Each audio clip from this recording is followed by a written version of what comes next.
Hi friends, I am Sunit Sanghai from रेनबिस investment और आज हम करेंगे multi commodity exchange of India का स्टॉक एनालिसिस। सबसे पहले हम इसका बिजनेस समझेंगे और उसके बाद उसकी फाइनेंशियल एनालिसिस करेंगे और उसके बाद हम चार्ट पे देखेंगे कि आखिर हमने क्यों ये स्टॉक रिसेंटली पिक किया है।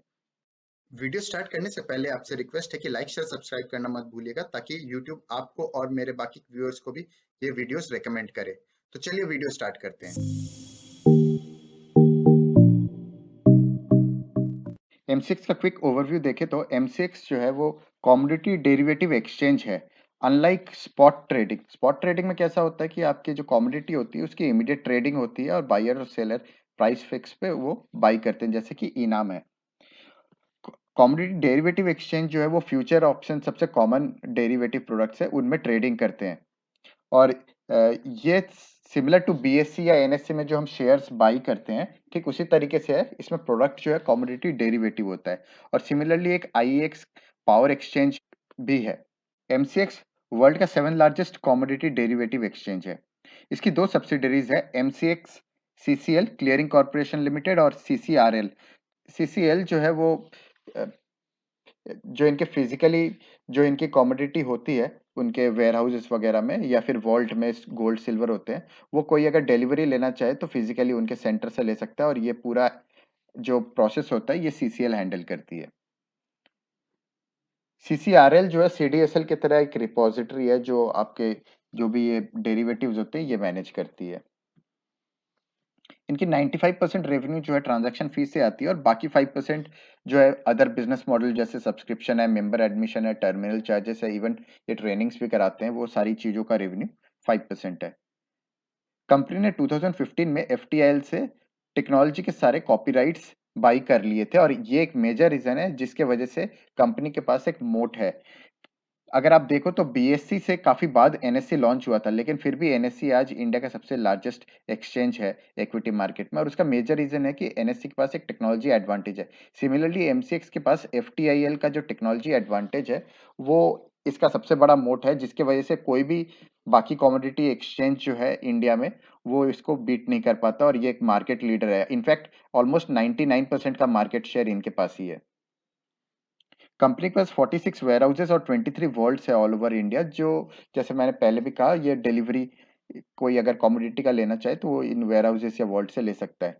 हालांकि इससे बिजनेस सिर्फ 0.1% ऑफ टोटल रेवेन्यू है, लेकिन ये काफी इंपॉर्टेंट रोल प्ले करता है क्योंकि अगर कोई फिजिकली डिलीवरी लेता है तो उससे डेरिवेटिव में जो एक्सचेंज में जो ट्रेडर्स हैं उन वो प्राइसेस को एबनॉर्मली बहुत ज्यादा बढ़ा या कमा नहीं सकते, तो मैनिपुलेशन नहीं होता है इस वजह से। एमसीएक्स का बिजनेस कमोडिटी के वॉल्यूम और वोलेटिलिटी पे बहुत ज़्यादा डिपेंडेंट है। अगर आप रिसेंट टाइम में देखो तो सारे कमोडिटी के प्राइसेस काफ़ी राइज किए हैं और इस वजह से जो है जितने भी ट्रेडर्स होते हैं उनको काफ़ी एडवांटेज होता है, वो काफ़ी अच्छे से ट्रेडिंग में अच्छा प्रॉफिट बना सकते हैं और वॉल्यूम भी काफ़ी अच्छा होता है। तो इस तरीके से एमसीएक्स में कंपनी में जो अंडरलाइनिंग एसेट है कमोडिटीज, उनकी प्राइसेस अगर बहुत ज़्यादा वॉलेटाइल रहती है या फिर प्राइसेस बहुत जल्दी से राइज करती है तो इस वजह से एमसीएक्स के रेवेन्यूज बहुत ज़्यादा बढ़ जाते हैं।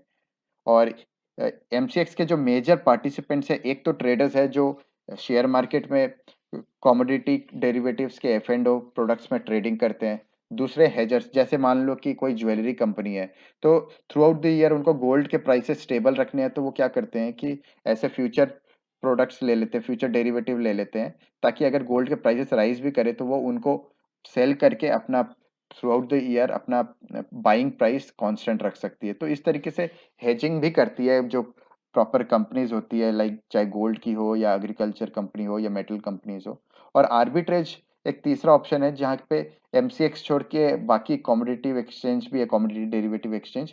तो एक एक्सचेंज में बाई करके दूसरे एक्सचेंज में सेल कर देते हैं इमीडिएटली और इन दोनों के डिफरेंस में एक प्राइस प्राइस का डिफरेंस रहता है, वही आर्बिट्रेज प्रॉफिट होता है एक आर्बिट्रेजर को।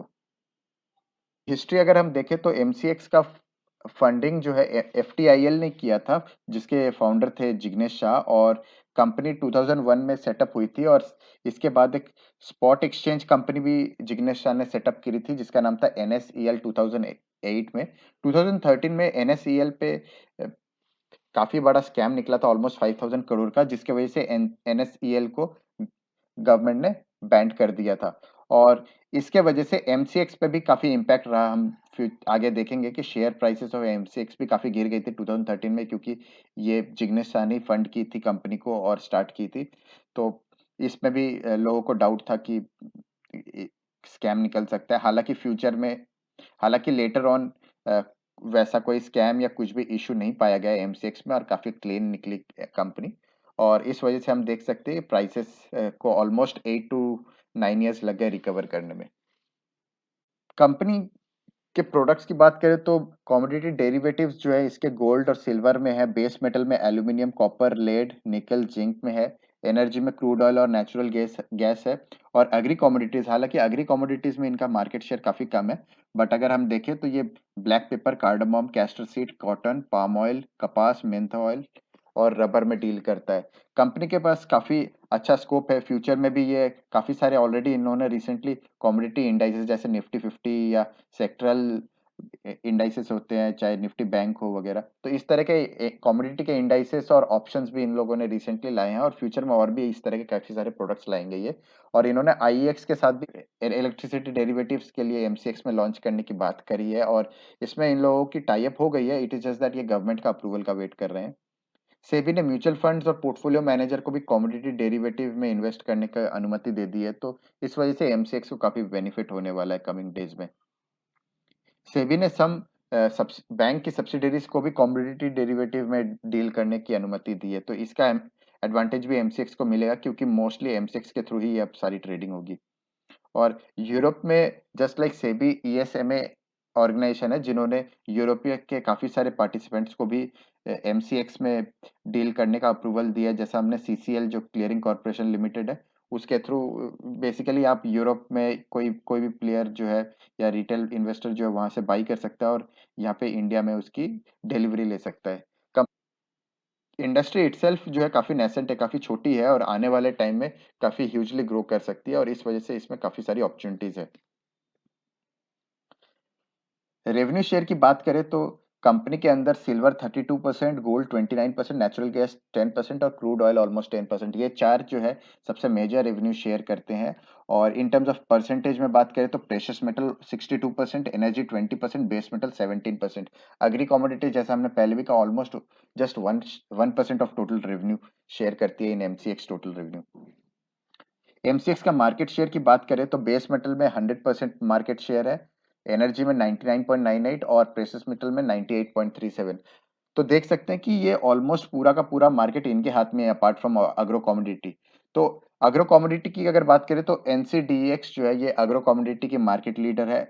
और ओवरऑल अगर हम देखें तो एमसीएक्स के पास पूरे कमोडिटी डेरिवेटिव के अंदर 93% मार्केट शेयर है। बिजनेस तो समझ लिया, फाइनेंशियल्स की बात करें तो पीई जो है इसका 31 है, बुक वैल्यू 256 है, आरओसी 18.7% है जो काफी अच्छा है और आरओई 16.7% है। तो दोनों जब 15% के ऊपर हो तो काफी अच्छा मानता हूं मैं। डेट जीरो है, इंटरेस्ट कवरेज 910 है।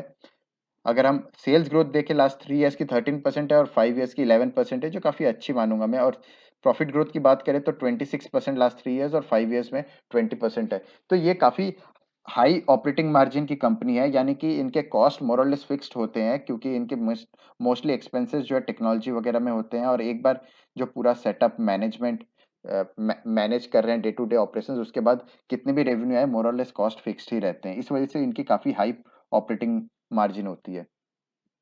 पीई रेशियो की हिस्टोरिकल पीई रेशियो देखें अगर हम तो ऑलमोस्ट 30 के आसपास है। रिसेंट टाइम में अगर हम देखें तो ये अभी करंटली 31 के पीई पे है, तो बहुत ज्यादा ओवर वैल्यू नहीं है।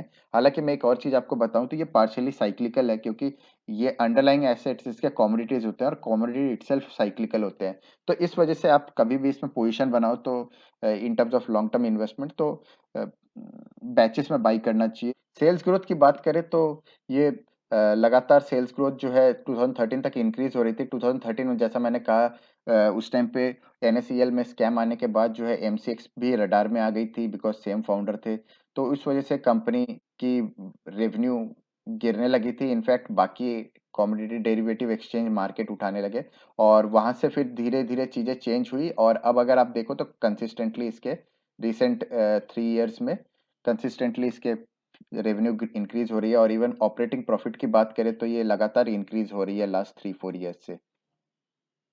ऑपरेटिंग प्रॉफिट मार्जिन की बात करें तो ये अगर हम देखें तो 2013 तक ऑलमोस्ट 60% के अराउंड था, जो धीरे धीरे डिक्रीज हुआ। मोस्टली इनकी रेवेन्यू डिक्रीज हो रही थी, जिस वजह से इस पे इम्पैक्ट आया। और रिसेंट टाइम से अगर आप देखो तो वापस से ये जो है ऑपरेटिंग प्रॉफिट मार्जिन वापस से इंक्रीज हो रहा है। नेट प्रॉफिट की बात करें तो लास्ट 3 ईयर्स से लगातार इंक्रीज हो रहा है और ये टर्न अराउंड जो है ये काफ़ी अच्छा हो रहा है। अर्निंग पर शेयर की अगर हम बात करें तो ये लगातार इंक्रीज हो रहा है। ये एक बहुत इंपॉर्टेंट चीज़ होती है जिससे हमें पता चलता है कि पीई रेशियो जो है आगे इंक्रीज हो सकता है कि नहीं, या पीई री रेटिंग हो सकता है कि नहीं। कैश फ्लोज जो है ओवरऑल पॉजिटिव है। आरओसी की अगर हम बात करें तो आरओसी लगातार इंक्रीज हो रहा था। 2003 तक अच्छा था और 2014 से ये डिक्रीज होता गया, ऑलमोस्ट सिंगल डिजिट में आ गया था। और रिसेंट टाइम से देखें लास्ट 3 ईयर से 19%, तो ये इंक्रीज हो रहा है। एफआईआई डीआईआई की बात करें तो एफआईआई के पास 37% स्टेक है, डीआईआई के पास 20% स्टेक है। और पब्लिक की अगर मैं बात करूं तो 22, और इनफैक्ट यहाँ पे भी अगर आप देखो तो राकेश झुनझुनवाला के पास ऑलमोस्ट 4% का स्टेक है, तो ऑलमोस्ट 18% का स्टेक ही पब्लिक के पास है। और अगर इंटरेस्टिंग चीज देखो तो ऑलमोस्ट 30% से डिक्रीज होते हुए 18% पे आ गया है। तो ये दर्शाता है कि कैसे ये स्ट्रॉन्ग स्ट्रॉन्ग हैंड्स में ये मूव होता जा रहा है। एफआईआई डीआईआई जो है कंटिन्यूअसली इसमें बाइंग कर रहे हैं। तो ओवरऑल फाइनेंशियल्स काफ़ी अच्छे लग रहे हैं। और अगर हम चार्ट पे देखें, जो सबसे इंटरेस्टिंग है कि आखिर क्यों मैं अभी इस स्टॉक को पिक किया हूँ इसके स्टॉक एनालिसिस के लिए, तो अगर आप देखो जैसा मैंने पहले भी कई वीडियोस में कहा है, आरएसआई जब भी 30 के नीचे हो और 200 डे मूविंग एवरेज के नीचे या ऑलमोस्ट उस प्राइस पे अगर कंपनी ट्रेड कर रही हो तो कंपनी काफ़ी अच्छी होती है। ऑलमोस्ट 6 मंथ्स to 7 मंथ्स का इसमें ऑलरेडी कंसोलिडेशन आ चुका है। आरएसआई अगर आप देखो करंटली ये 33 के आसपास है, तो अगर ये 30 के नीचे आता है तो काफ़ी सही टाइम होगा वो बाई करने का। और 200 मूविंग एवरेज के ऑलमोस्ट नीचे ही ट्रेड कर रहा है ये कंपनी।